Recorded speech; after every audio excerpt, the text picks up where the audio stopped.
Good afternoon and welcome back to another ironic introduction to another video. Today I have the Variant 3.3.2 Exploration Guide. As always, there will be timestamps in the description below for all four paths, as well as the boss fight at the end.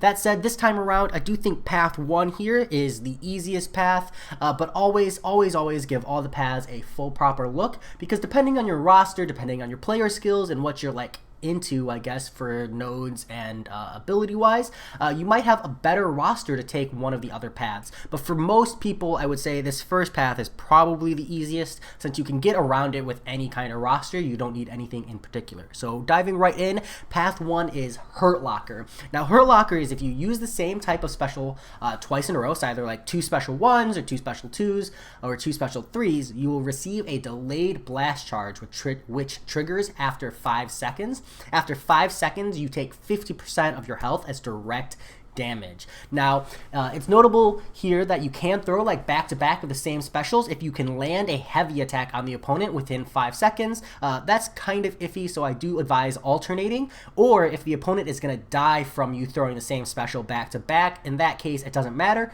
because the charge is delayed, so you're not going to suffer that damage like immediately. So first fight here is Ghost. Both her specials are full physical. You really don't have to worry about this as long as you're not like trying to hit her while she's standing there phased, but for the most part, kind of parry playstyle, intercept playstyle should do you just fine for Ghost. Nothing too problematic there.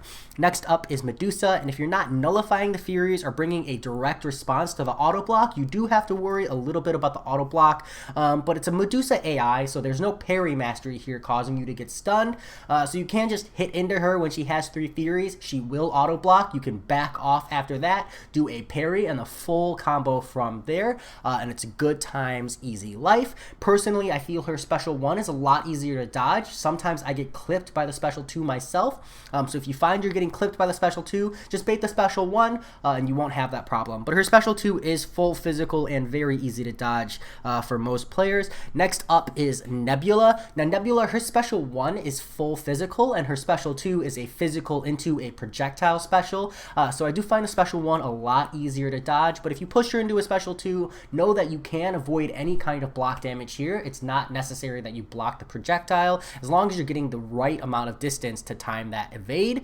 Additionally, she gets an equivalent heal when you hit her really hard, and she has like a certain number of regeneration charges that trigger.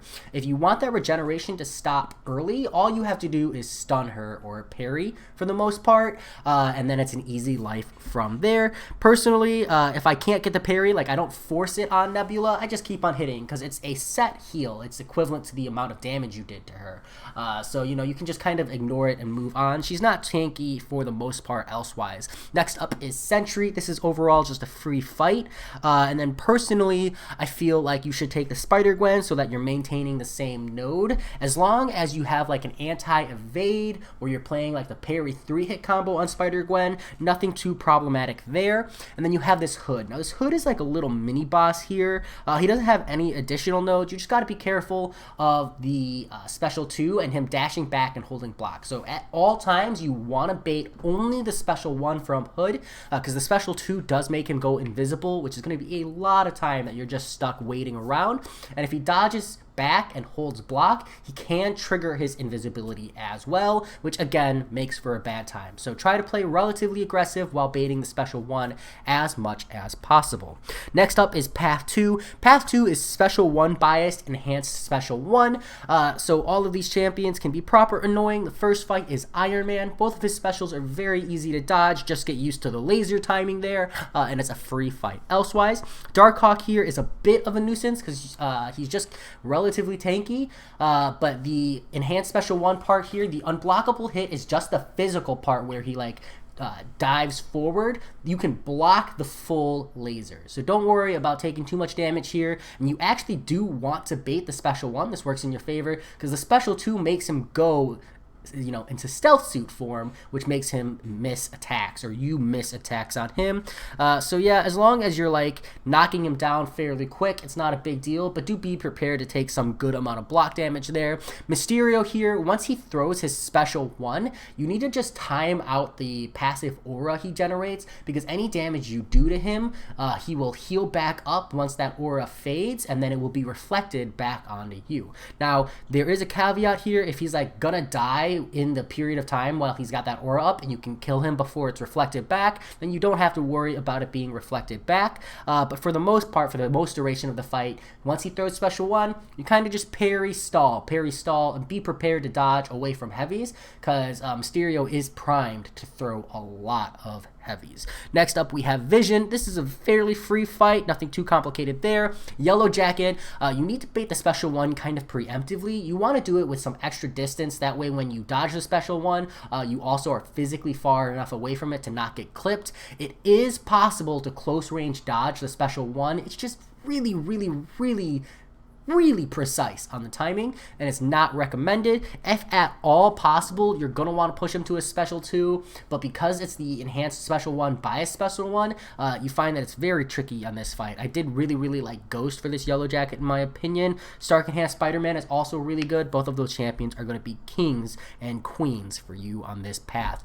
Next up is this Cyclops. Now this Cyclops has some additional nodes, so be wary. In addition, he has the power efficiency and power gain. So you're going to be seeing a lot of specials here. So learn how to dodge the special 1, and if possible, learn how to dodge the special 2 as well. Otherwise, you're going to be taking a lot of block damage. And again, Stark Enhanced and Ghost going to be your best friends on this path. Otherwise, any kind of just standard power control can keep that Cyclops down. He's not a hard fight for the most part, as long as you're dexing the specials. And then we have Hood again here, same thing, bait the special 1s, don't let him dodge back and hold block, don't let him throw special 2s.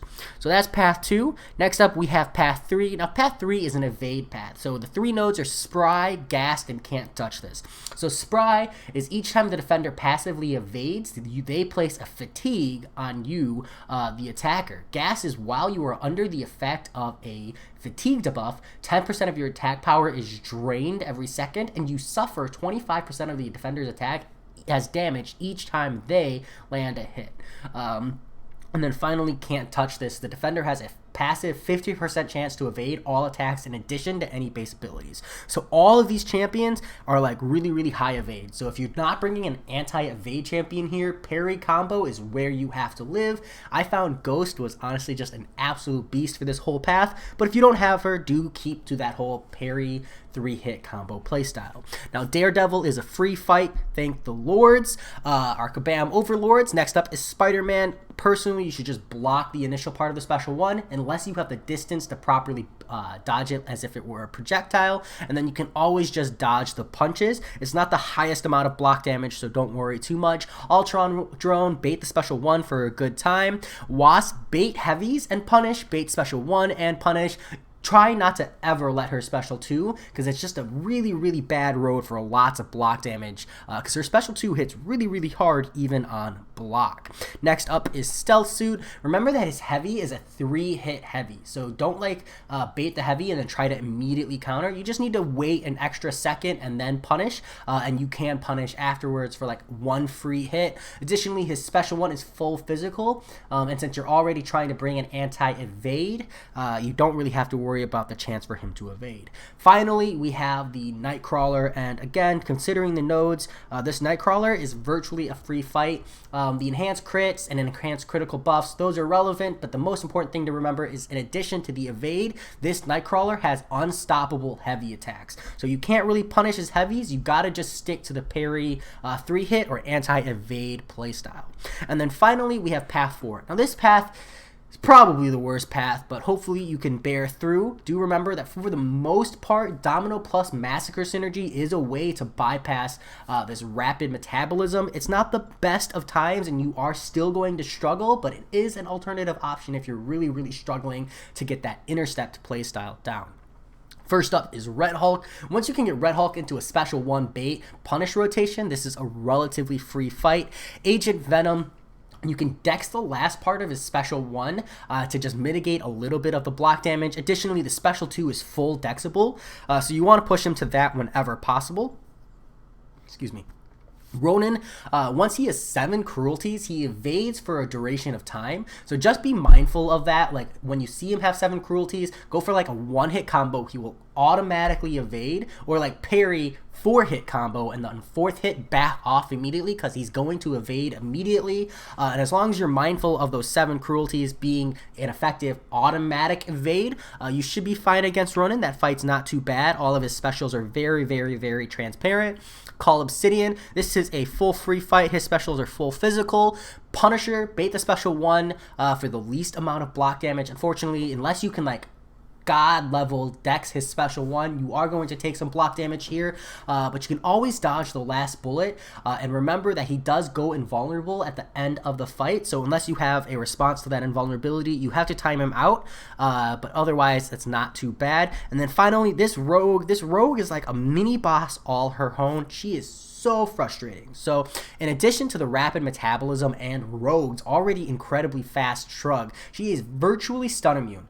Worse, actually, because at least stun immune champions, like reparrying means they'll throw a lot of heavies. This ghost is constantly getting micro stunned, so she could feasibly constantly combo into you, and it's a really, really bad time.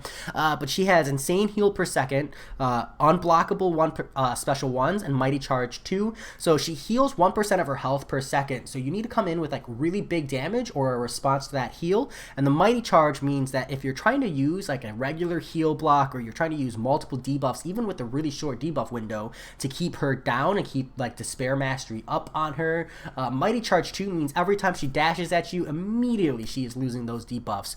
But there are some things to note. So first off is Warlock and Mysterio can use the passive heal blocks they have to counter the healing on Rogue. Warlock's is very sustainable. You have to play like semi-aggressive, but as long as you're playing semi-aggressive, it's really easy to keep the passive infection up. Mysterio's is not as long duration, but it is still possible as long as you're playing like fairly aggressive to keep that heal block up on her permanently. Any champion that can nullify the regeneration buff can interact with the buff. It is an active buff. Just be mindful that for the most part, you're going to need to repeatedly nullify the regeneration buff. I have seen some videos of the like regeneration buff being nullified or fate sealed, etc., and not returning. But be mindful that I'm pretty sure that's a bug and not working as intended. So you, generally speaking, want to bring someone who can repeatedly keep the regeneration buff nullified or fate sealed, etc. Like that's the surefire way, so you don't get burned by a bug fix in the future. Additionally, Ghost with like a tech special boost, a Star-Lord can get through with like really, really big damage. I think even like Stark Enhanced Spider-Man can get through with really, really big damage, or Guillotine 2099. These are alternative options. Personally, I use the Ghost and the tech special boost. That fight, you're going to want to boost up for more damage. You're going to want to bring a proper response to the regeneration, and just make sure you have an answer for Rogue. That's like the key factor here, because that fight in itself is its own little boss fight, sitting at 61,000 hero rating. And then finally, we have the Colossus buff. Now this is a post-buff Colossus. Just be mindful of that. And the 3 notes here are Hit Me, I Dare You, Chitinous Thorns, Enhanced Armor Up, and Enhanced Abilities. I apologize. That's 4 notes, including the health. So you don't have to worry about the enhanced armor up and the enhanced abilities. That just makes him tankier. Hit Me, I Dare You is every 10 hits he gains an armor up buff, gaining increased 50% armor for 30 seconds. Again, just means he's even tankier. This is just a really, really healthy Colossus. The frustrating part here is Chitinous Thorns. So every time you hit Colossus, you will gain bleed debuffs equivalent to the number of armor ups he has. Now it says contact each time contact is made, but this doesn't account for when you're hitting into his block or when he's hitting into your block, or at least it wasn't doing so when I did my exploration of this variant. If that's bug fixed for any reason, I do apologize, but it doesn't matter because you're gonna want to be bringing a bleed immune anyways. Ghost also works incredibly well. Even like a 4-star or 3-star Ghost really just brutalizes this Colossus because she can tap him and then immediately phase all the bleeds for free furies and just get such a high damage ramp on this fight. As long as you're like only throwing special 3s, don't even waste your time on the special 2s because you'll just end up dying to the bleed. So that said, that is variant 3.3.2 exploration. I'll have the, variant 3.3.1 exploration. I'll have the next quest up soon. That said, talk to you all later. Peace.